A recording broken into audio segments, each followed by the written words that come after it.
Assalamualaikum warahmatullahi wabarakatuh. To the Honorable, my English lecturer, Mrs. Windy. In this video, I will present my observation legal about Austria. Start with introduction. Austria is a democratic republic and a federal state. The federal territory consists of the 9 provinces of Burgenland, Carinthia, Lower Austria, Upper Austria, Salzburg, Styria, Tyrol, Vorarlberg, and its capital city, Vienna. Austria is a constitutional state based on the rule of law. The most important constitutional principles are the Austrian Federal Constitution of 1920 as amended in 1929 and the law of the European Union since Austria's accession to the European Union on 1st January 1995.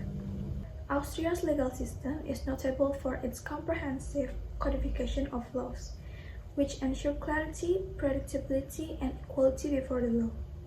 The system rooted in civil law traditions and is characterized by a well-structured hierarchy of courts, providing multiple levels of appeal to safeguard citizen rights. Throughout the 20th century, Austrian law continued to evolve, influenced by both internal and external pressures, including the establishment of constitutional law and the impact of international legal standards.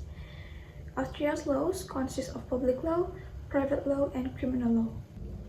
Move to discussion. Private law is divided into general private law applicable to all persons and specialized forms of civil law and is primarily governed by the Austrian civil codes, Allgemeines Bürgerliches Gesetz or ABGB, which is one of the oldest civil codes in the world, which was enacted in 1811 and came into force in 1812. The First Amendment parts of ABGB were adapted to the German Bürgerliches Gesetz or BGB of the 1896.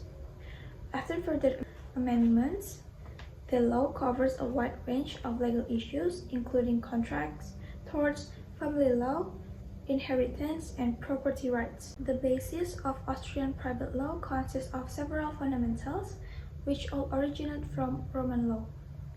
Individual freedom or private autonomy is the right to pursue legal relationship in the way and form decided by the parties.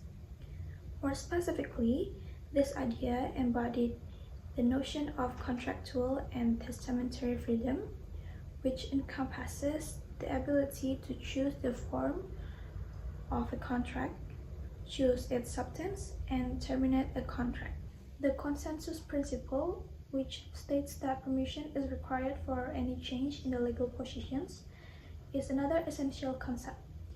According to ABGB section 879, any contract that violates good mores shall be invalid. Section 367 protects good faith and enabling those acting in good faith to purchase from others acting in bad faith or without the proper authorization. There are 4 main aspects of private law. First, legal capacity. Legal rights and duties can be borne by any natural or legal person. Public law recognizes many types of legal people, including corporation, trust, and specific legal persons. The contractual ability of natural persons is restricted based on their age and some other unique conditions. Second is contract. The following conditions must be met in order for a contract to be deemed legitimate and enforceable: contractual capability, agreement between the parties, intention, permissible and acceptable substance, and if necessary, adherence to formal standards. Any one of these components being flawed will either make the contract null and void or give rise to the right to terminate it. Third is torts. The ABGB provides a uniform system applying to both contractual and tortious damage. Section 1293 ABGB states that if 1. The damage will not have happened but for the parties' conduct or omissions. 2. the conduct or omissions was unlawful and fault on the part of the person causing the damage is established. And last, the person who caused the damage would be liable to compensate the damage to the extent of restoring the other party's previous positions. The fourth one, or the last one, is business associations. Partnerships and corporations are two broad categories of commercial alliance from which one of might choose. The primary difference between the two kinds is that the latter only gives its member limited liability. There are two forms of companies recognized by Austrian law. First is limited liability company, and two, joint stock corporations. A joint stock corporation may be a publicly traded firm or a private one. It is run by a supervisory board that appoints and oversees a management board. Every corporation is required to register in the commercial register, which makes all of their information publicly accessible. Okay, we go to the conclusion. Austria's legal system is a well-structured and comprehensive framework rooted in civil law tradition.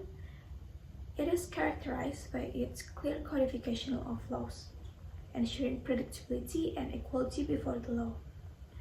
Private law in Austria, governed by the Austrian Civil Code, or we call it ABCP, covers a wide range of legal issues including contracts, torts, family law, inheritance, and property rights. The Austrian legal system also includes public law and criminal law, ensuring a comprehensive approach to governance and justice. The well-structured hierarchy of courts provides multiple levels of appeal, safeguarding citizens' rights and maintaining the rule of law. Overall, Austria's legal system is notable for its clarity, predictability, and adherence to the rule of law, making it a robust framework for ensuring justice and equality. Okay, I think that's all my presentation. Thank you for the attention, and if there's any mistakes, I apologize. Thank you.